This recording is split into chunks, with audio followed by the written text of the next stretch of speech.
লক্ষ্মীপুর জেলার কর্ম পরিষদের সদস্য, শ্রমিক কল্যাণ ফেডারেশনের সভাপতি জনাব মমিনুল্লাহ পাটোয়ারি, লক্ষ্মীপুর শহর জামাতের সংগ্রামী আমির জননেতা জনাব অ্যাডভোকেট আবুল ফরহান ঈশান, ইসলামী ছাত্র শিবিরের লক্ষ্মীপুর জেলার সভাপতি আরমান হোসেন সহ সংগ্রামী নেতৃবৃন্দ, সংগ্রামী লক্ষ্মীপুরবাসী, আমরা আজকে আমাদের মিছিলের কার্যক্রম কিছুক্ষণের মধ্যেই শুরু করব।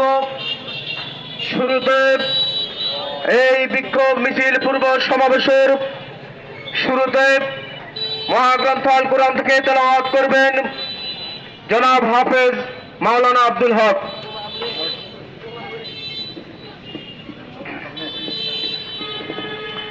أعوذ بالله من الشيطان الرجيم.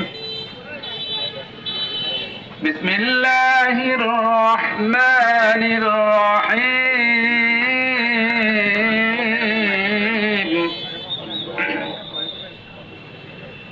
يا أيها الذين آمنوا هل أدلكم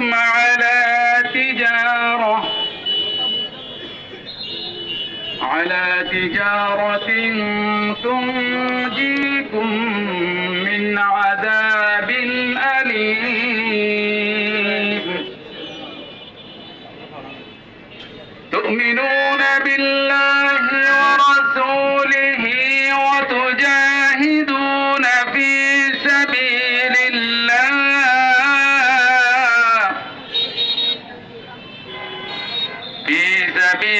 الله بأموالكم وأنفسكم ذلكم خير لكم